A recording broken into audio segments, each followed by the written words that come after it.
우리는 지난 두 주에 걸쳐서 이 큰 음녀와 음녀가 타고 있는 짐승의 실체에 대해서 살펴봤습니다. 짐승은 그 7머리와 10뿔을 가진 사단을 가리킵니다. 큰 음녀는 하나님을 대적하는 세상 나라를 가리키는데 강하고 또 교활한 사단의 도움을 받고 있습니다. 아무도 이 큰 음녀를 이길 수 없을 것 같습니다. 근데 오늘 말씀에 보면 이 큰 음녀를 상징하는 바벨론이 멸망합니다. 이 바벨론이 어떻게 멸망하고 또 바벨론이 멸망하는 이유가 무엇이고 그러면 성도는 어떻게 살아야 되는가 하는 것을 오늘 말씀이 이야기를 합니다. 바벨론은 그 당시 노마를 가리키는데 노마뿐만 아니라 역사적으로 하나님을 대적하고 우상 숭배에 빠져 있는 모든 나라들과 세력들과 사람들을 가리킵니다. 요한계시록에서는 이 모든 것을 하나의 상징으로 바벨론, 하나님을 대적하는 모든 세력, 모든 나라들, 모든 사람들을 딱 대표해서 하나로 이제 다 이야기하는데 그걸 바벨론이라고 딱 지금 이야기를 요한계시록에서는 하고 있습니다. 먼저 이 바벨론의 멸망입니다. 이 바벨론의 멸망의 특징을 세 가지로 나눠서 생각해 볼 수 있는데 첫째는 필연성이고 둘째는 급작성이고 세 번째는 총체적이라는 겁니다. 먼저 이 바벨론의 멸망은 필연적이라는 겁니다. 1절, 2절을 우리 한 절씩 교대로 읽겠습니다. 이르에 다른 천사가 하늘에서 내려오는 것을 보니 큰 권세를 가졌는데 그의 영광으로 땅이 환하여지더라.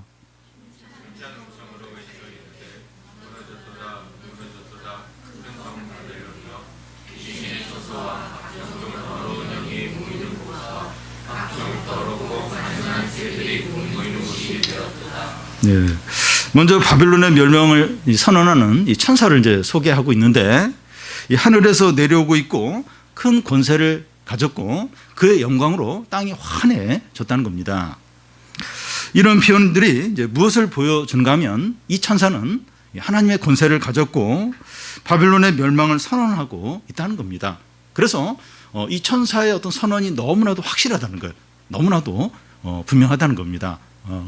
절대로 이렇게 변하지 않는 너무나도 확고한 선언이라는 겁니다. 그 천사가 힘찬 음성으로 외치는 게 뭡니까? 무너졌도다 무너졌도다 큰 성 바벨론이요. 이 미래일을 과거로 이제 표현하고 있는데 무너졌도다 이제 미래일이에요. 미래일인데 과거로 이제 표현하는 것은 그 미래일이 너무나 분명할 때 과거형으로 표현을 이제 하는 겁니다. 그것도 무너졌도다 무너졌도다 하면서 두 번에 걸쳐서 강조를 하고 있습니다. 그러니까 바벨론이 멸망하는 게 너무나 확실하다는 거예요. 너무나도 분명하다는 겁니다. 그래서 그 표현을 과거형으로 두 번씩에 걸쳐서 이 바벨론이 무너질 것을 아주 이렇게 확고하게 분명하게 이야기를 합니다. 그리고 이 무너진 바벨론이 어떤 것이 되는가 하면 이 귀신의 처소와 각종 더러운 영이 모이는 것과 또 각종 더럽고 가증한 새들이 모이는 것이 되었다는 겁니다. 지금 그 이라크 사막에 가면 그 바벨론 그 유적지가 남아 있는 곳을 볼 수가 있는데요. 이 큰 돌들, 그 바벨론 성을 또 바벨론 어떤 이런 건물들을 지탱하고 있던 그 어떤 기둥들이 좀 남아 있고 또 풀들이 이제 높이 자라 있고 들짐승들이 그런 가운데 살고 있고 너무나 정박해서 귀신이 나올 것 같습니다. 너무 황량한 거예요. 그러니까 그 바벨론이 항상 이렇게 번성할 때는 거기에 큰 도시, 수십만 명이 그 사막에 도시를 건설해서 살았는데 그 바벨론이 망하고 나니까 지금 이라크 사막에 보면 그 유적들, 돌 이렇게 돌 기둥들, 부서진 돌 기둥들, 풀숲들 그리고 여우나 이렇게 어떤 그 들짐승들이 살고 너무나 이제 정확한 겁니다. 그러니까 고대 국가들이 무너지면 이제 그런 곳이 이제 됩니다. 바벨론이 이제 무너진 것처럼 노마도 이제 무너지게 되고 하나님을 대적한 세상 모든 나라들과 세력들도 이렇게 철저하게 무너지고 저주받는 것이 됩니다. 이 바벨론의 멸망은 너무나 분명하고 확실하다는 거예요. 너무나도 분명하다는 겁니다. 이 두 번째는 그 바벨론 멸망의 급작성입니다. 갑자기 멸망이 찾아온다는 겁니다. 8절을 보면 그러므로 하루 동안에 그 재앙들이 이르리니 곧 사망과 애통과 흉년이라 하는데 하루 동안에 바벨론의 멸망이 찾아온다는 겁니다. 또 10절에 보면 그의 고통을 무서워하여 멀리 서서 이르되 화이또다 화이또다 큰 성 견고한 성 바벨론이여 한 시간에 내 심판이 이르렀다 하리로다. 여기서 보면 이 바벨론의 심판이 한 시간에 이루어졌다고 말합니다.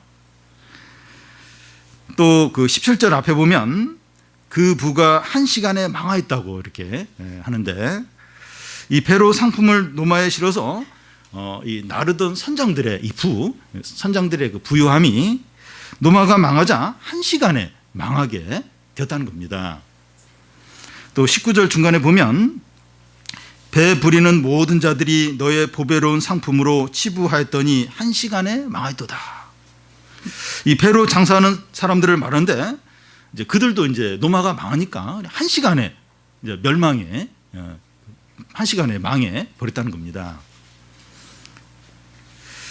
여러분, 이 악인들의 성공이 빨라요. 그런데 망한 것도 한순간에 이루어집니다. 에스더에서 나오는 하만의 멸망이 그러하고 하만이 당장이라도 모르드게와 또 이 유다 백성을 다 잡아서 막 죽일 것 같이 모든 걸 이렇게 진행하게 되는데 한순간에 하만이 이렇게 몰락을 하게 되고 다윗과 싸운 골리앗도 한순간에 그냥 최후를 이제 맞게 되고 그렇게 막 큰 소리 치더니 그냥 다윗이 그 돌을 딱 맞고서 그냥 한순간에 그냥 넘어져 버리고 예루살렘을 에워쌌던 그 아수르 군대 18만 5천 명도 그 하룻밤 사이에 그냥 이렇게 몰락을 산송장이 다 되어버렸습니다. 악인들은 영원히 군림할 것 같은데 한순간에 무너집니다. 하루나 한 시간이면 충분해요. 그 전까지는 막 세상을 다 삼킬 것처럼 영원할 것처럼 그리 하는데 그 무너지는 거면 한순간 하루 한 시간이면 충분하다는 겁니다.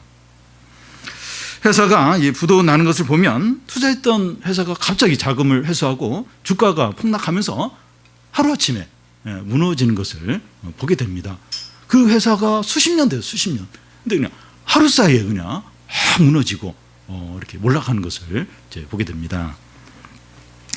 악인들이 갑자기 망하는 것이 어떻게 가능합니까?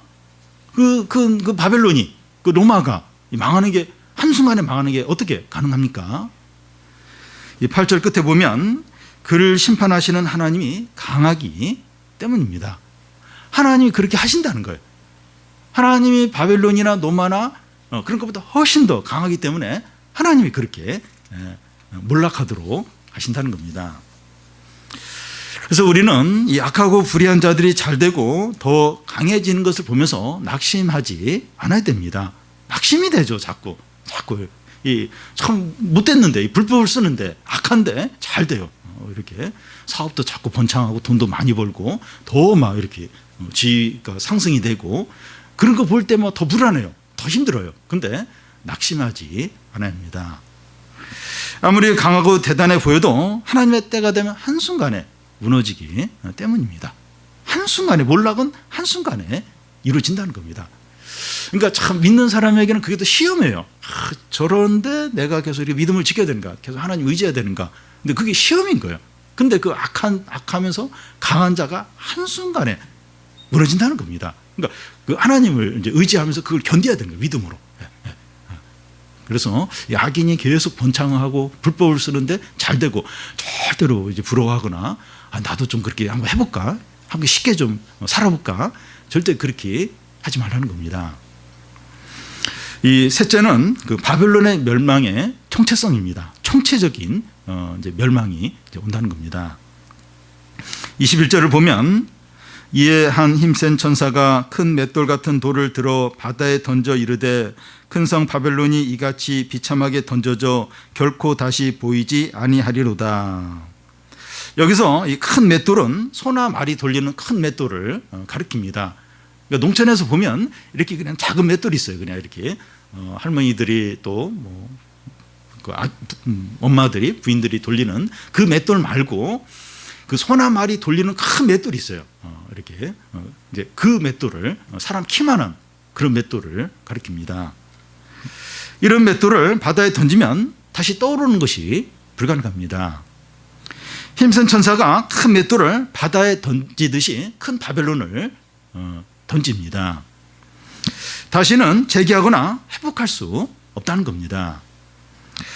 이 과거의 고대 제국들, 뭐 바벨론이나 페르시아나 노마나 사라센 제국이나 몽골 제국이 한번 무너져요. 한번 무너지면 다시 재기를 못합니다.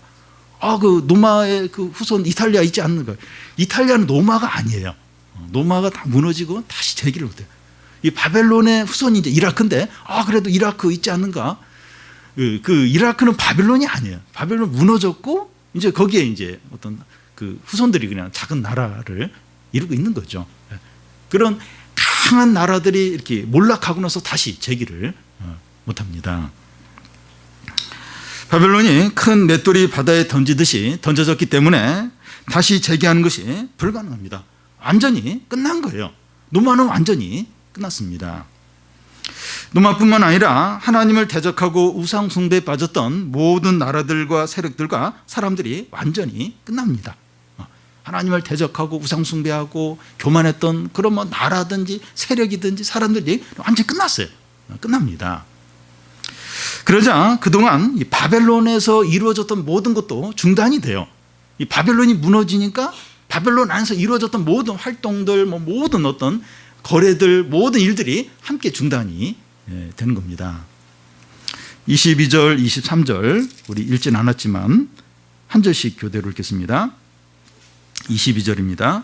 또 검은 것 타는 자와 풍류하는 자와 퉁소 부는 자와 나팔 부는 자들의 소리가 결코 다시 내 안에서 들리지 아니하고 어떠한 세공업자든지 결코 다시 내 안에서 보이지 아니하고 또 맷돌 소리가 결코 다시 내 안에서 들리지 아니하고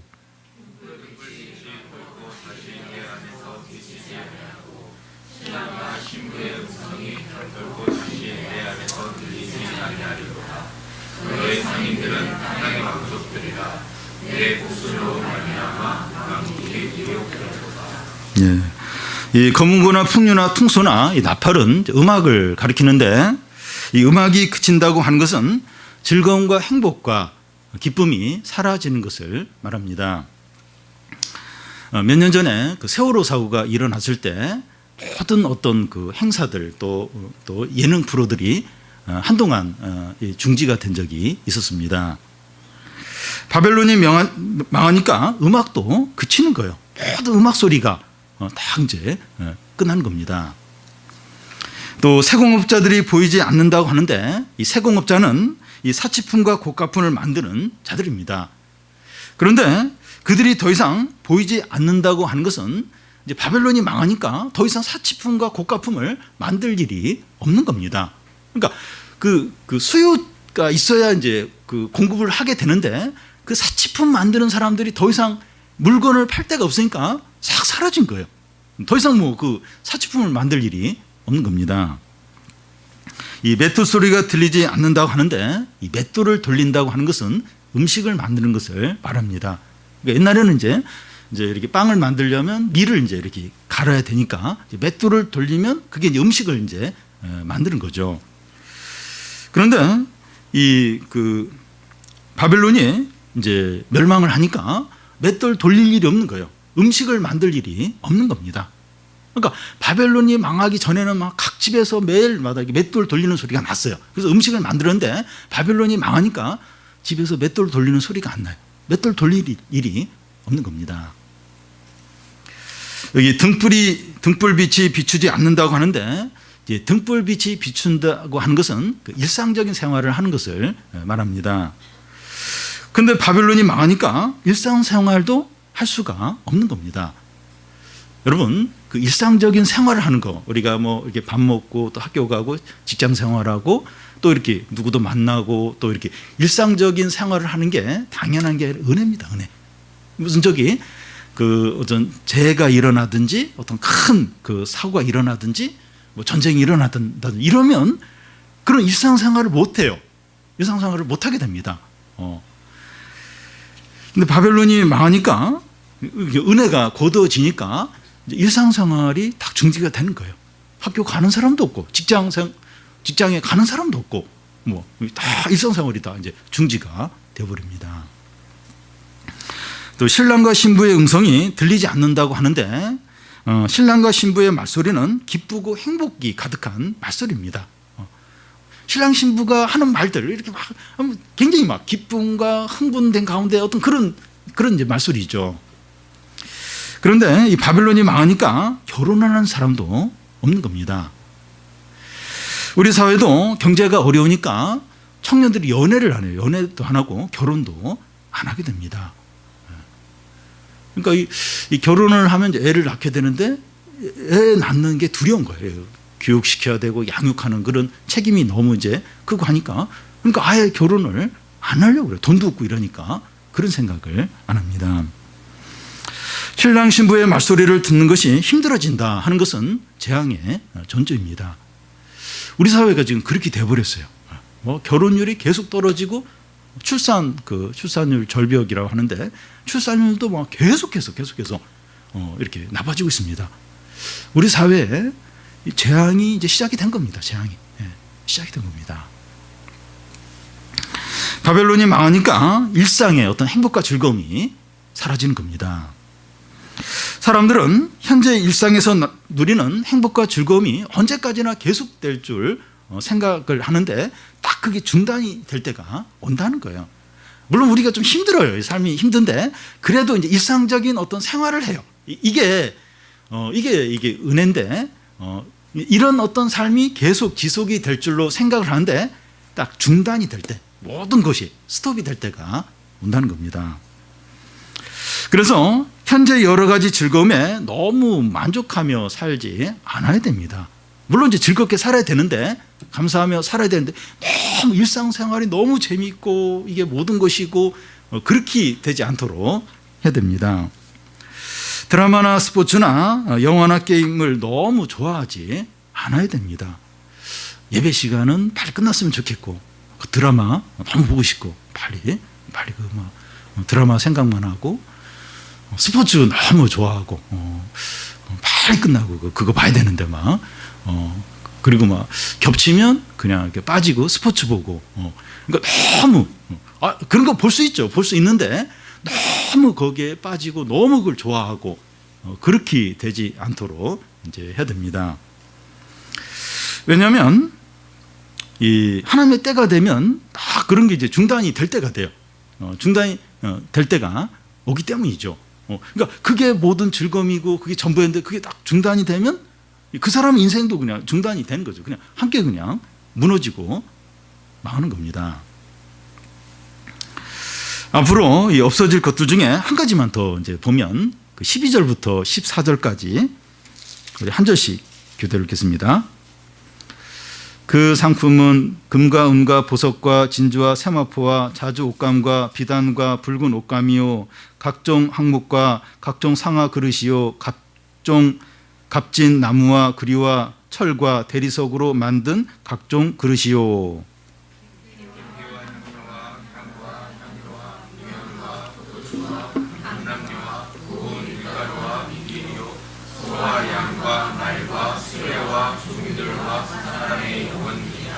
바벨론아 내 영혼이 탐하던 과일이 내게서 떠났으며 맛있는 것들과 빛난 것들이 다 없어졌으니 사람들이 결코 이것들을 다시 보지 못하리로다. 예.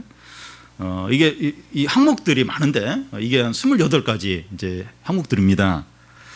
상인들이 노마에 공급해주고 돈을 받던 사치품들입니다. 그러니까 이 노마가 얼마나 이 사치와 어떤 향락을 누렸는가 하면 여기 보면 뭐 요즘에도 보기 힘들 28가지 이런 사치품들. 그러니까 사람들이 이걸 막 만들어서 노마에 이제 팔았던 겁니다. 이 28가지를 이제 이렇게 몇 가지로 이제 분류해 보면 이 기금속류와 의류와 실내 가구류와 향료류와 식료품류와 가축들과 노예들입니다. 노마인들은 그동안 이런 것들로 사치를 누리면서 풍요로운 생활을 했습니다. 그런데 노마가 망하면서 이런 것들이 다 사라지고 더 이상 볼 수가 없는 겁니다.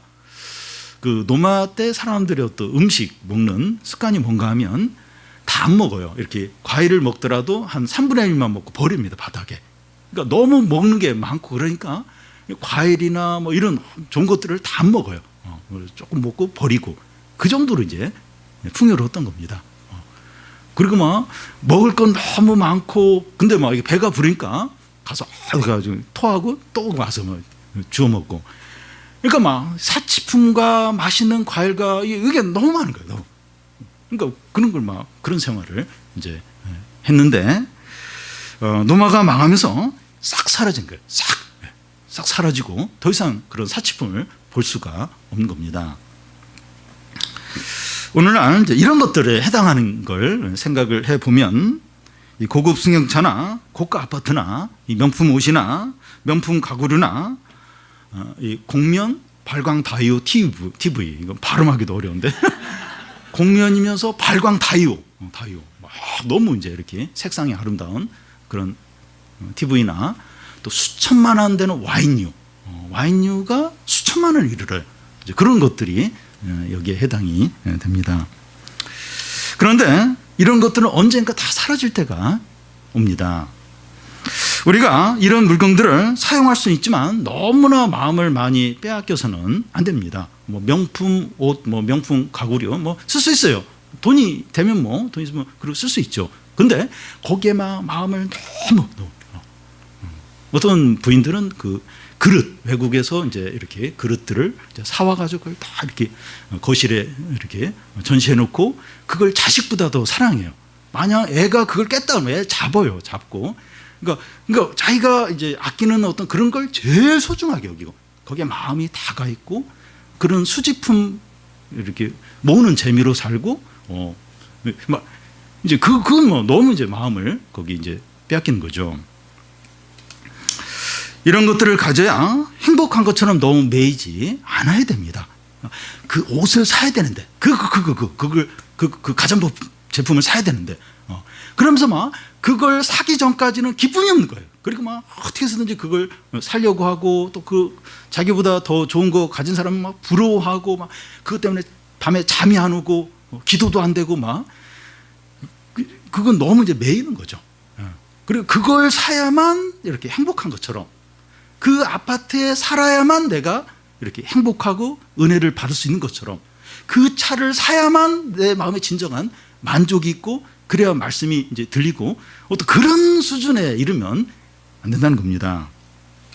왜냐하면 너무 마음에 빼앗기면 이것들이 사라질 때 같이 멸망할 수 있기 때문입니다. 그러니까 그거와 운명을 같이 하는 거죠.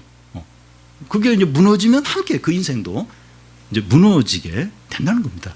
근데 그런 것들은 사라질 때가 온다는 거예요. 노마의 모든 그 사치품들 그런 게 한순간에 싹 사라지는 것처럼 지금 이 세상에 있는 것들 좋은 것들 이것도 사라질 때가 온다는 거예요. 근데 막 그걸 너무 사랑하고 그걸 막 행복의 근원으로 삼고 이러면 그게 이제 무너질 때 사라질 때 그 사람도 함께 이제 사라지고 망하게 된다는 겁니다. 다음은 이 바벨론이 멸망하는 이유입니다. 바벨론이 필연적으로 급작스럽게 총체적으로 망하는 이유가 있습니다.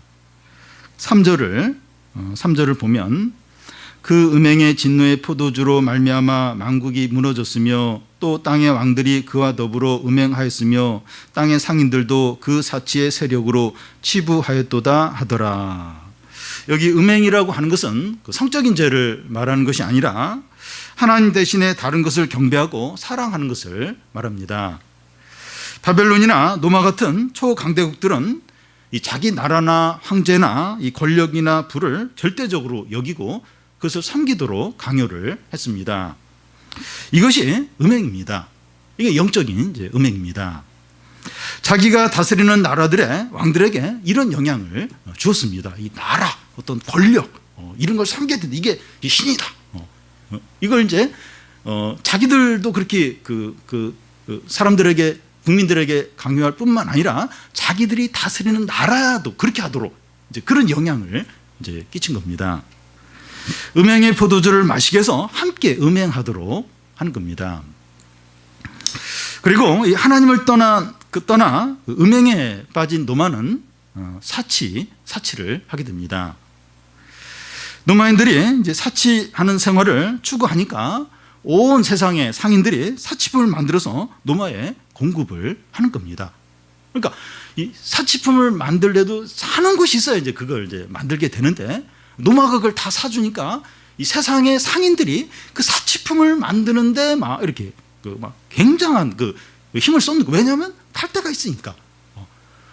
그러니까 그 명품들 루이비통, 뭐 샤넬 또 뭐 여러 가지 굉장히 비싸요. 뭐 화장품도 그렇고 옷도 그렇고 백도 그렇고. 근데 살 데가 있는 거예요. 한국의 이 부자들이 그걸 좋아하는 거예요. 그러니까 이제 계속해서 그 이제 고가품을 이제 만드는 거죠. 더 나아가서 온 세상 사람들이 노마의 사치한 생활을 본받아서 사는 겁니다. 그러니까 노마가 그렇게 살고 그리고 또 많은 나라들도 노마를 부러워하는 거예요. 노마의 어떤 생활 방식 그런 걸 보면서 본받는 거예요. 어떻게 하면 우리도 저 사치품 같이 누릴 수 있을까? 그걸 이제 좋아하고 그걸 이제 부러워하고 따라하는 겁니다. 미국이나 유럽에서 그 유행하는 것들이 한국에 넘어와서 사람들이 따라하는 것과 같습니다. 뭐 옷이나 또 음악이나 또 음식이나 뭐 스마트폰이든지 아시아 국가에서 한국이 제일 빨리 유행을 따라합니다. 얼마나 이 한국 사람들이 새로운 걸 좋아하는지 몰라요. 그래서 그 외국에서는 무슨 신제품 뭘 개발을 하면 한국 시장에 제일 먼저 시험을 한다 그래요. 그래서 한국 시장에서 잘 팔리면 그때부터 대량 생산에 들어가서 이제 다른 나라에도 파는 겁니다. 그러니까 한국은 굉장히 유행에 빨라요. 미국이나 유럽에 뭐가 뜬다더라. 뭐 무슨 옷이 또 무슨 음식이 또 뭐가 음악이 뜬다. 그러면 제일 빨리 한국 사람들이 그것을 따라서 합니다. 영적인 음행과 사치는 항상 함께 있습니다. 사람들이 하나님을 떠나면 그 공허한 마음을 사치로 채우게 됩니다. 하나님을 떠나면 공허해요. 그걸 이제 사치로 이제 채우는 겁니다. 그래서 명품이나 브랜드를 좋아하는 겁니다. 그러니까 한국 이렇게 그러니까 그런 고가품 명품을 파는 그 본국의 이탈리아나 그런 유럽에 있는 본국 회장들이 한국을 자주 방문해요. 그래서 한국 사람들은 수준이 높다고 이러면서 굉장히 막 추켜 세워요. 그 얘기는 한국 사람들이 그만큼 공허한 거예요. 그러면서 막 그렇게 명품 브랜드를 찾는 겁니다. 공허한 마음을 그런 사치품으로 그런 브랜드 이런 걸로 막 이제 이렇게 이제 채우는 겁니다. 로마가 사치하다가 망했습니다. 그래서 이제 이렇게 하나님을 떠나고 그러면 이제 그 마음이 허전하고 또 그러니까 자꾸 이제 그렇게 좀 명품이나 그런 걸 자꾸 찾게 되고 그래서 우리도 자꾸 이렇게 명품이나 사치품을 자꾸 유난히 막 이렇게 찾을 때 막 이럴 때 본인의 영적인 상태를 한번 이렇게 좀 보면 좋을 것 같아요. 뭔가 공허하고 은혜가 없고 그러기 때문에 더 막 그런 어떤 이렇게 그런 걸 이제 좋아할 수 있다는 겁니다. 근데 이제 다 은혜와 믿음이 딱 차 있을 때는 뭐 있어도 되고 없어도 되고 뭐 별로 거기에 이제 안 매이게 되죠. 근데 사람이 마음이 공허해지면 은혜가 없고 하나님을 떠나면 사치 그렇게 막 거기에 이제 목을 매게 되는 겁니다. 노마가 사치해서 망했어요. 사실 왜 음식을 3분의 1만 먹고 버립니까? 그래 바닥에 버려요 음식을. 왜 그 버립니까? 그러니까 뭐 이 사치의 극에 달하니까 결국 이제 그렇게 하면서 이제 망하는 거죠. 바벨론이 멸망할 수밖에 없는 또 하나의 이유는 불의한 일 때문입니다. 5절을 보면 그의 죄는 하늘에 사무쳤으며 하나님은 그의 불의한 일을 기억하신지라. 노마서 1장에 보면 그 당시 노마인들의 불의한 일이 쭉 열거가 되어 있습니다. 그 중에 하나가 여자들도 순리대로 쓸 것을 바꾸어 영리로 쓰며 남자들도 순리대로 여자 쓰기를 버리고 서로를 향하여 음욕이 불릴 듯 했다고 하는데 동성연애를 말합니다. 그들의 부끄러운 죄에 대해서 상당한 보응을 받았다고 하는데 에이즈를 이제 말하는 것이 아닌가 생각됩니다. 그 외에도 추악과 탐욕과 살인과 분쟁과 악독 등 수많은 죄들이 열거됩니다. 이러한 죄들이 하늘에 사무쳤고 하나님께서 다 기억을 하신다는 겁니다. 불의한 죄들을 행하는 나라들과 사람들은 반드시 망하게 됩니다. 왜냐하면 하나님이 다 기억을 해요. 기억을 하고 망하게 하십니다. 그게 나라가 됐든지 개인이 됐든지 반드시 망하게 됩니다. 바벨론이 멸망할 수밖에 없는 마지막 이유는 성도들을 죽이고 핍박했기 때문입니다. 24절을 보면 선지자들과 성도들과 및 땅 위에서 죽임당한 모든 자의 피가 그 성중에 발견되었느니라 하더라. 그래서 그 20절 중간에 보면 그 하나님이 너희를 위하여 그에게 심판을 행하셨다 하는데 여기서 그에게는 이 바벨론 곧 노마를 말합니다.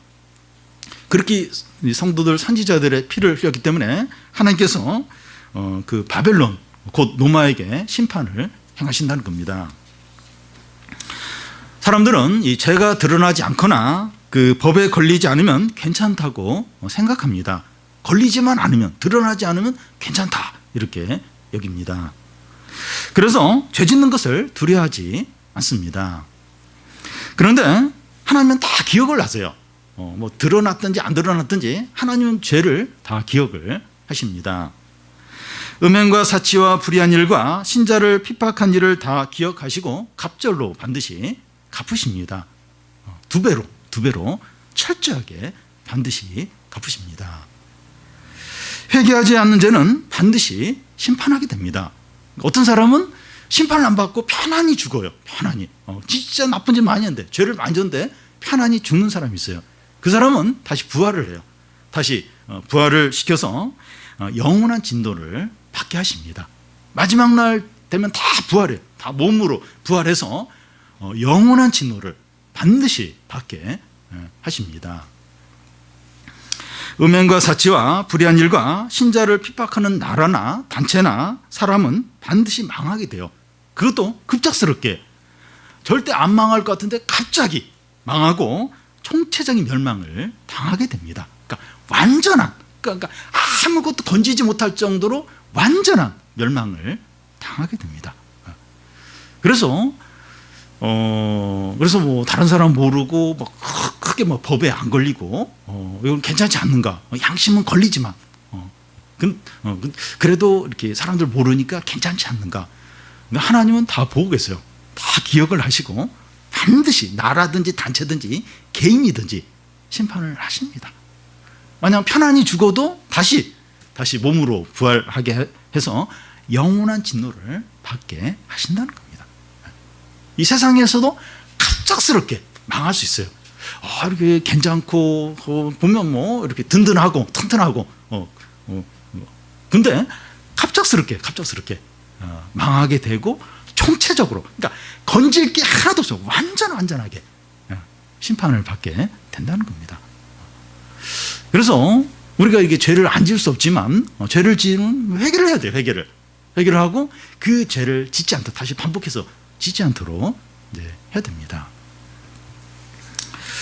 마지막으로 그러면 성도들은 어떻게 살아야 됩니까? 이렇게 하나님이 심판하고 이 세상이 이제 망하게 되고 그런 가운데 우리가 살아가는데 어떻게 살아야 됩니까? 4절을 보면 또 내가 들으니 하늘로부터 다른 음성이 나서 이르되 내 백성아 거기서 나와 그의 죄에 참여하지 말고 그가 받을 재앙들을 받지 말라. 하늘에서 하나님의 음성이 들리는데 내 백성아 거기서 나오라는 겁니다. 거기는 바벨성 곧 노마 세상 나라를 가리킵니다.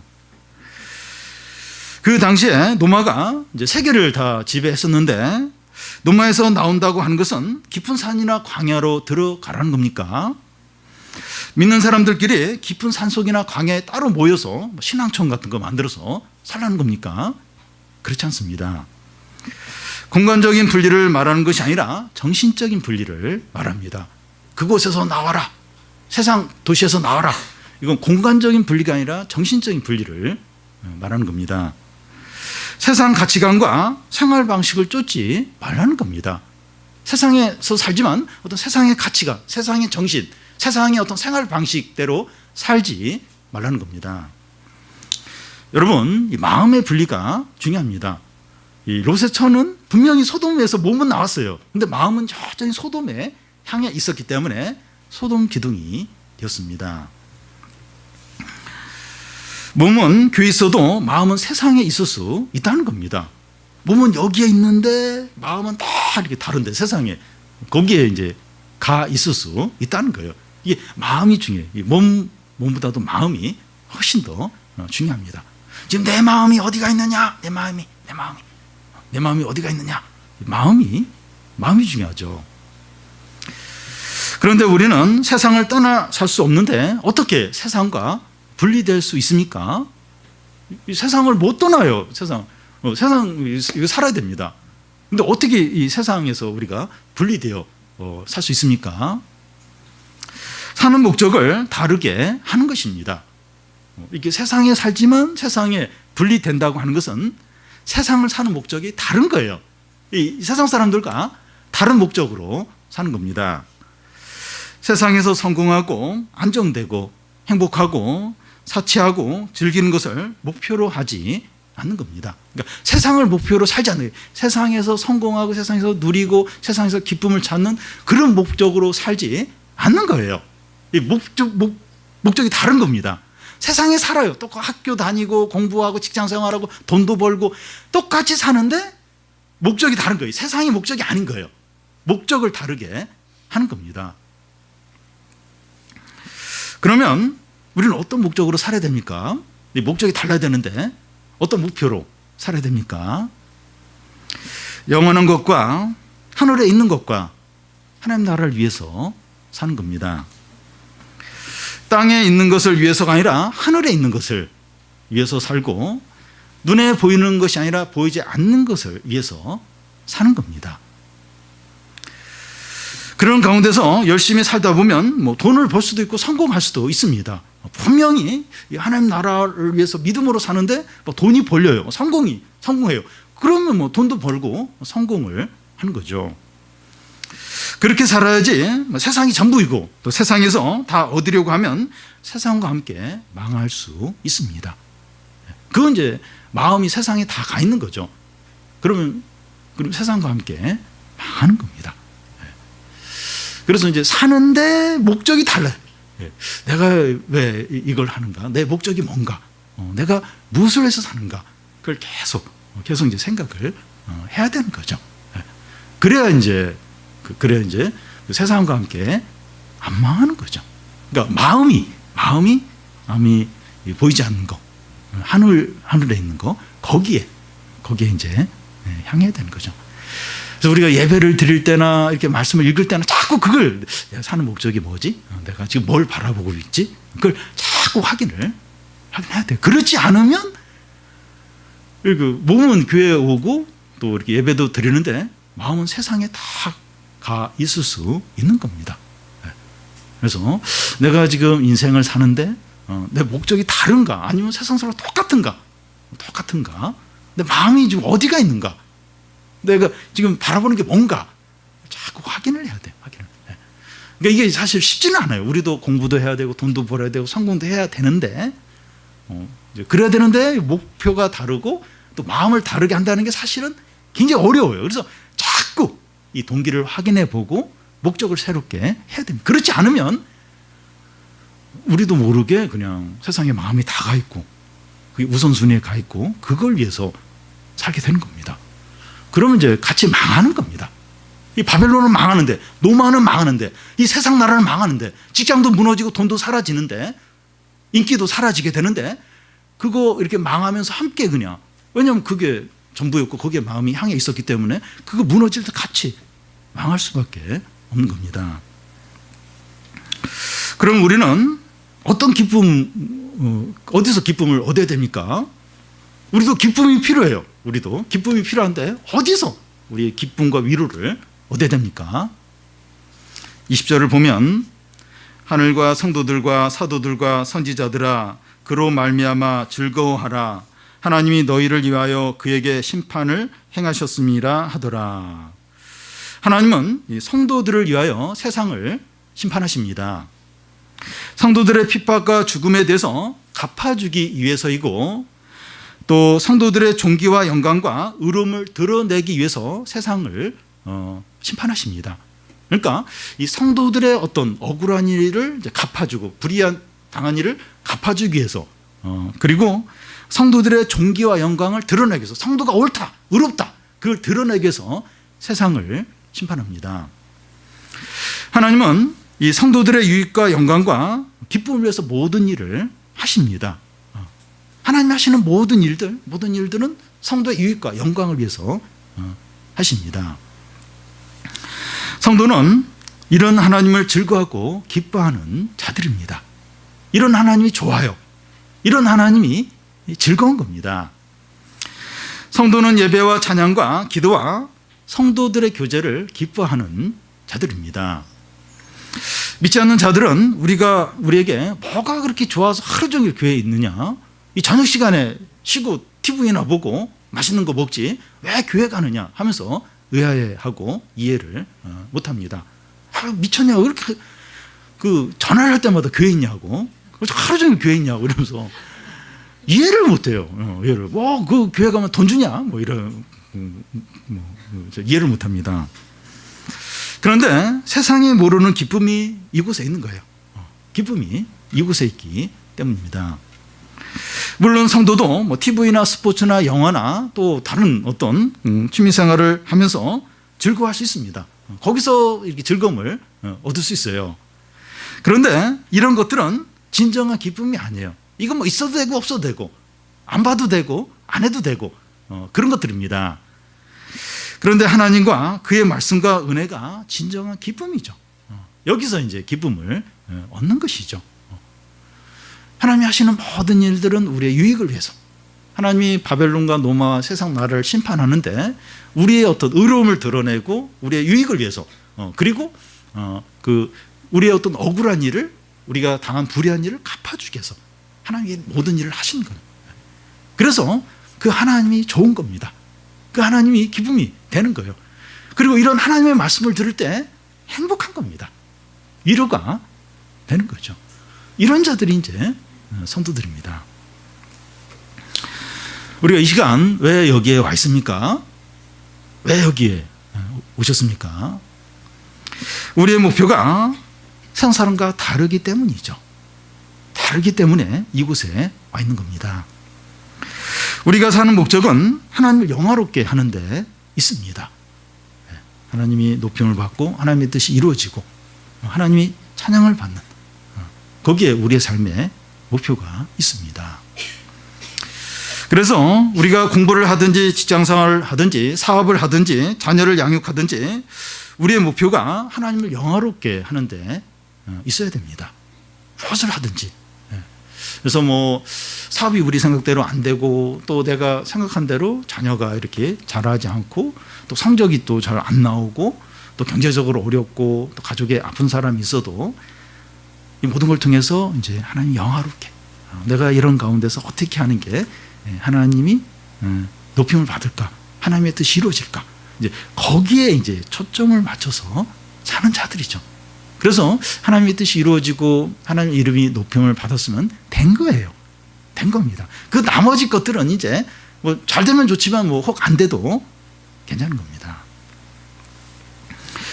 우리가 사는 이 서울은 노마처럼 장망성, 곧 장차 망할 성입니다. 이 서울이 영원하리라고 생각하십니까? 아니, 이 서울이 영원하다면 자기 건물을 가져야 돼요. 어떻게 해서든지 땅을 사야 됩니다. 왜냐하면 영원하니까. 근데 이 서울도 뉴욕도 동경도 노마처럼 바벨론처럼 장망성, 장차 망할 성입니다. 다 불타버리고 사라질 그런 성들입니다. 그래서 여기서 어떻게 해서든지 건물을 사고 어떻게 해서든지 돈을 모으고 여기서 인정을 받고 그걸 목표로 하지 않는 겁니다.